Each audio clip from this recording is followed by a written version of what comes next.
I want to paint this model, but I'm not sure what brush I need to use. Maybe I need to use this piece here. No, that's not the piece that I want to use. Or that's not the brush that I want to use. Okay, how about if I use this brush to paint with? No, that's not it either. Oh, that's not the brush. I'm not sure what I don't know what I'm doing. Okay, how about if I use this piece right here? Oh no, that's gonna take ages. Okay, I really don't know what to do, guys. Please help me choose the right brush. I don't know what to do.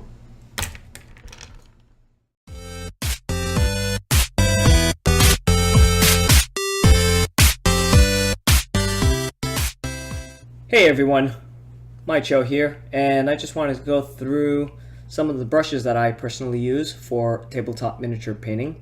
As you guys can see, I have a handful of brushes here laid out for you guys, and I wanted to go through each brush and how I use it or what I use it for, and hopefully this can help and aid you guys in your painting as well. If you guys are new or beginning to start with miniature painting, hopefully this will help you guys in determining what brushes you want to purchase for yourself or use. And if you're a veteran or if you've been a miniature painter for a long time, you guys will probably know what brushes work for you and what works best and what doesn't. But hopefully there may be things that I have, or I have to say, or that I can give advice in that maybe you guys can pick up on as well. Obviously there are probably techniques and other things that I might not know of as well, but if you guys want to help me out as well, if I miss something out, please do leave a comment down below. Okay, well, starting off, I have up here on top the Da Vinci size 8, and I usually use that brush for larger vehicles, like tanks or larger models like busts or anything like that. Anywhere where I want to get the paint on fairly quickly, and I don't want to take 10,000 hours using like a size 0 brush. So that's the large brush I use. I rarely use it as I don't do a lot of large miniatures. But moving down, here we have a size 4 Recab Kolinsky size, and then a size 1. Both of these brushes are obviously from the same company. I opted to skip the size 2 and 3 because I do use different brushes, such as this size 3 Da Vinci right here.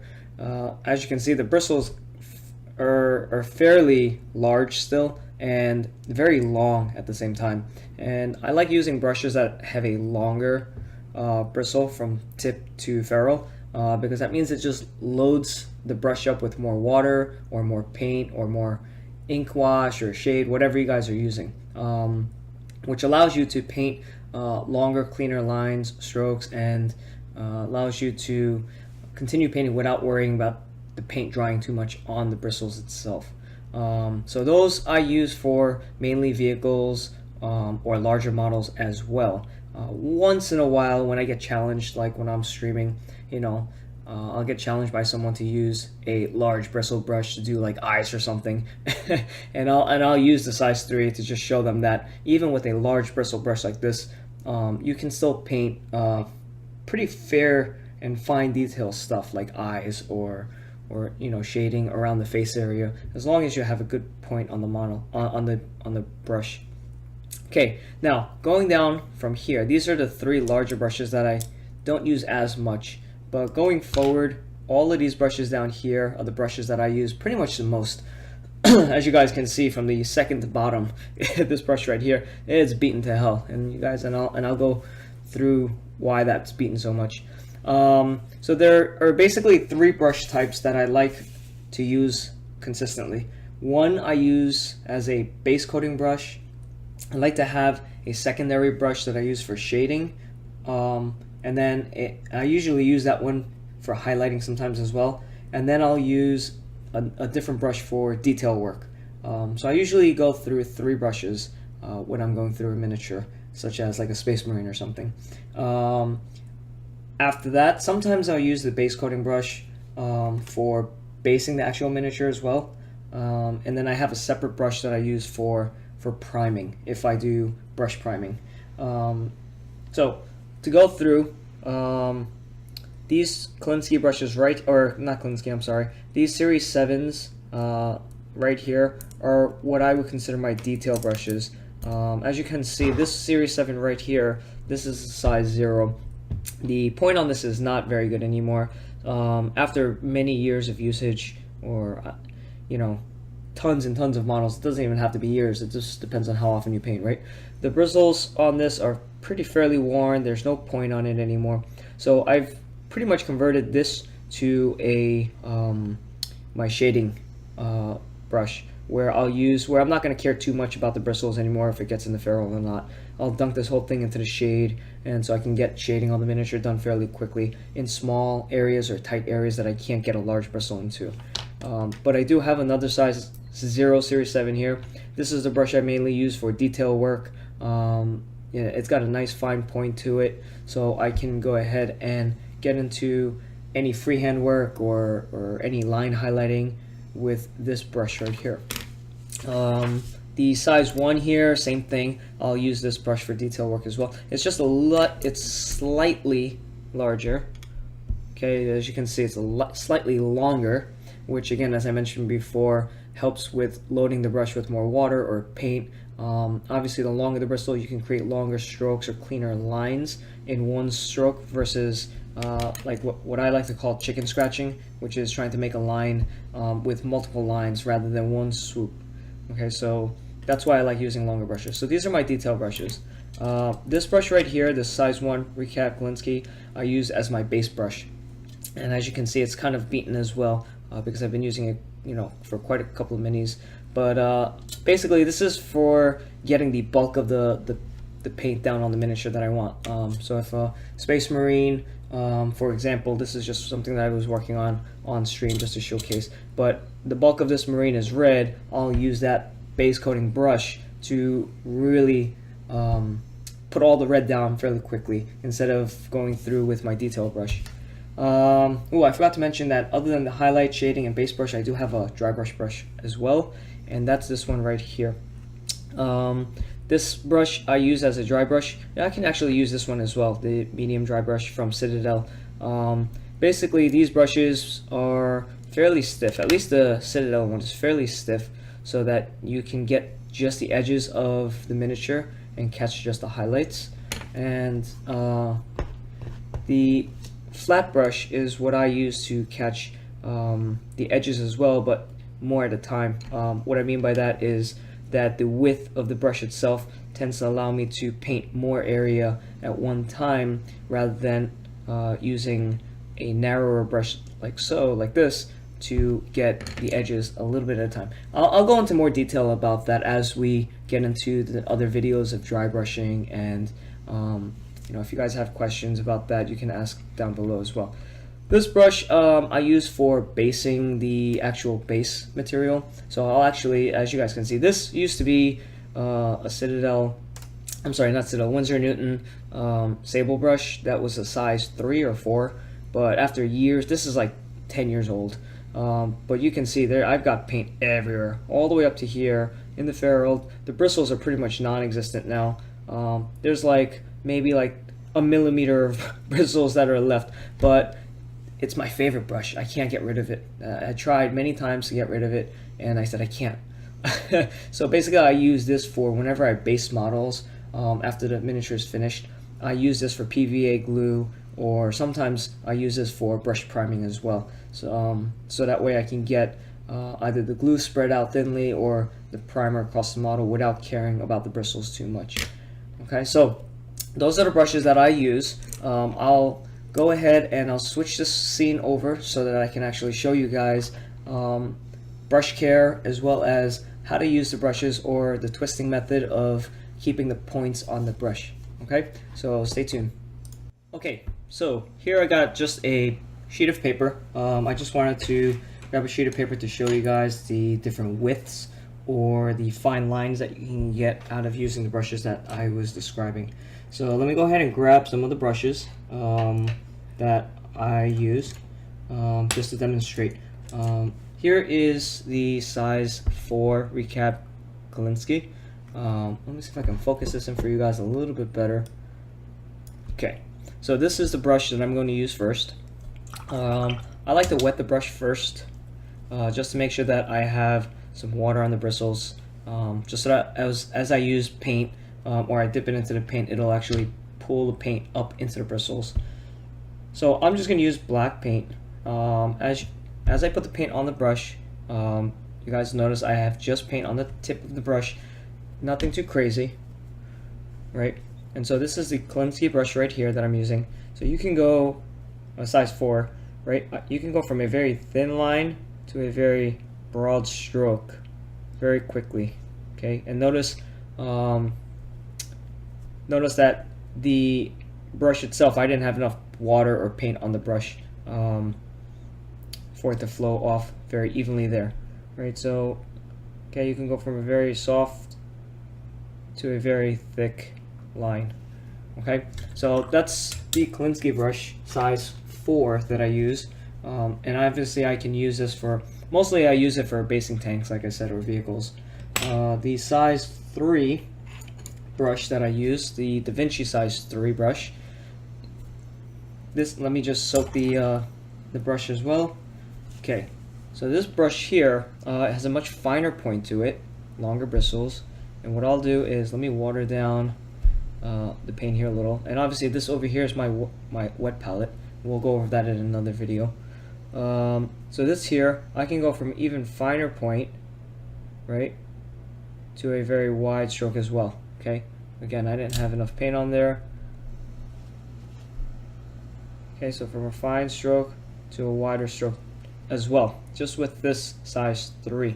So you can get very, very thin you know, drops or anything like that on the actual miniature. Let me see if I can just bring the brightness down. There we go. So you can get fine dots like this, like eyes for pupils or anything like that, even with the size 3 brush, as long as you maintain the tip of the brush. Okay, and the next brush I'm going to use is, again, the size 1 Series 7, Winsor Newton Series 7. This is my pretty much go-to brush whenever I paint miniatures. I don't really use the micros or size 00s, 000s. I stick with usually the 1s and the 0s. But even with this brush here, right, you can get a fairly thin line. Okay, or you can get an actually thick line as well, depending on how much pressure you put on the brush as well. So as you can see, it doesn't really matter if it's a size 3 brush over here at that point where I'm putting not a lot of pressure, or size 1. You can get the same line thickness as you know, a 1 or a 3. So it really depends. Again, I'll go back to towards the end of this video about brush care and how you keep the points on the brushes. So this right here is my dry brush, but instead of using it as dry brush, I'll show you guys on a flat brush how you can load up the bristles, right, with a flat brush. And what's nice about the flat brush is you can actually use just one edge to get thin lines, or you can actually play around with it and get from thick to thin to thick again. That's kind of nice for some weathering effects as well. But I usually use the flat brushes mostly for dry brushing. Okay, so in terms of using paintbrushes, realistically, in my opinion, it doesn't really matter about the size of the brush, which is why I said I use the size 3 sometimes to just show off on stream when people ask and challenge me to do eyes. But you can use really any size as long as you can control the flow of the brush, paint off the brush, as well as the size of the tip. So all the paintbrushes will come to a very fine point at the end of the brush, right? So what I usually do is, whenever I have paint, I'll show you guys over here. So if I have enough paint like this, and this is, let's say, my wet palette or my whatever I use to clean off the brushes before I put on the model, okay, I usually like to twist the brush, the bristles, and if you notice that as I lay it down and as I twist, I'm achieving two things. One, I'm getting rid of excess paint that I don't really need on the brush, but also I'm twisting it slightly so that the bristles come to a very fine point. And now, with that, I can go onto the actual miniature.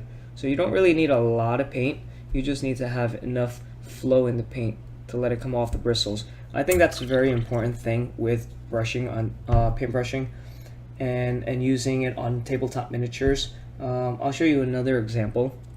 Like this is a miniature that I did on stream, and you guys can see that I have very fine lines and details, like on the black armor shoulder plate here, or even the white dot in the eye, or even the orange lines. Those are just line highlights. So basically all I did was exactly what I showed you here, was I would take the orange or the gray and get it off the wet palette. I would actually use it on my wet palette, but I'm just using this as a piece of paper just to demonstrate, right? So I would actually just roll the brush until I got a fine line, and then again making sure that I have enough water in the bristles. So I would actually, what this is called loading up the brush with water, right? So I would actually have water in the bristles and then paint on the end of the bristles here, and then I would roll it off on the wet palette and then proceed to paint the line that I needed to. And so each line that I drew, so like for example this line, I would do that technique and then make a straight line, and I would do it again onto the brush and then draw the next line, and I would do the process all over again and then draw the next line. So it's not like you can load up the brush one time and do like 2, 3, 4, 5 lines. I do that technique for each and every individual line, and so that way you get a nice clean line. Then you load up the brush again with fresh paint, and then you go back in and then paint again that next line. So that's the way I like to actually use my brushes. You guys can obviously experiment with it for dry brushing purposes. What you do, here's an old tissue that I've been using, but for dry brushing purposes, what you do is actually load up the paint on the bristle. This is the Citadel dry brush, and what you do is you actually take most of the pigment off, okay? And something like that right there is okay. You still have enough pigments left on this bristle that when you dry brush or put it on a model, it'll show a hint of that color, so that you're not overwhelming that section and getting rid of the original base color or anything like that that you've originally put on. So that, in a nutshell, is dry brushing and how I like to paint in using the different types of brushes, as well as how I roll and twist the paint. Now, when you're finished cleaning is pretty essential. Personally, I don't clean my brushes as much. As you guys can see, some of my brushes, like this dry brush, is pretty worn, as well as my favorite brush. Well, we gotta name this. You guys put in the comments below what you guys think we should name this brush. I think we gotta name this brush, and then we gotta put it on a like little shadow box or something like that, and put it up on the wall as the all-time brush. But anyway, cleaning is also important. This is something that I did not have on hand at the time in last week's video for the getting started video. But this is the Master's brush cleaner. It's basically soap for cleaning. Let me see if I can move this out of the way, because the white page is getting it's a little hard to see. So yeah, so what I do is basically I soak the brush with some water, right? And then I just place it in here. And then basically this is the way I do it. Now, other people may do it differently, but this is just the way I do it, right? I just go back and forth, okay? And then I twirl the brush, okay? And then again, what I'll do is I'll twist the piece to a point on an actual napkin or something like that, okay? And then I'll rinse it off in a clean cup of water or so, and then I'll bring it to a fine point. And then once it comes to a fine point, I will then put the brush on the side until this dries. And when it dries, it'll kind of create a hardened case around the outside of the bristles, so that it's not moving around and bending as much. And that's the way I would clean my brush there. Now, one other thing I forgot to mention that I left out is brush licking. Those of you guys that follow me and watch me on Twitch know that I created the Brush Lickers United. It was more of a joke creating it with the name, but it's actually very true too. A lot of people do it, some people don't. Some people find it nasty. So, you know, I personally don't mind. But we just talked about twisting the the bristles to a point on the wet palette or whatever you're using. What I sometimes do before I dip the paint into the brush or after I rinse it off and clean it, I'll place the brush tip in my mouth and then I'll actually twirl it on my tongue to create a very fine point on the actual brush, and then I'll set it on the side. Or after I create the fine point on the brush, I'll go ahead and dip the paintbrush into the paint, just the tip of the brush over here, just so I have a very fine amount of paint that I can go back and then do highlights or whatever I need to do with it. So obviously I'm not showing it here in the video, but if you guys do follow me or watch me on live stream, you guys will see me constantly licking the brush pretty much like every chance I get. And that's really, it's not an addiction, it's not a habit or anything like that, but it's just to let you guys know it's to create a fine point on the brush tip. Okay, so with that, guys, I hope you guys enjoyed the video and learned something about brushes and brush licking and twisting the brushes and cleaning the brushes. If you guys have any other questions, here, let me lay out all the brushes for you guys as well so you guys can take a look at it. If you guys have any other questions or anything like that, please post in the comments below, or any comments, even if it's a suggestion that maybe I do wrong and that you guys know how to do better. Please post down in the link below, and I'll try to see if I can get back to you guys. And also hit that like button and subscribe if you like. I'm going to try to do more videos for you guys. In the next couple of weeks, we'll be talking about priming the model as well as model prep before you actually get started painting. Alright guys, and if you guys are interested, check down in the descriptions below where you guys can find my Twitch link, and you guys can follow me on Twitch to see and watch me paint. I pretty much paint 6 days a week. I'm in Eastern Standard Time, so you guys can follow me on that and just stop in to say hi and see the techniques that I put to use every day. Alright guys, you guys have a good day, and thank you for watching.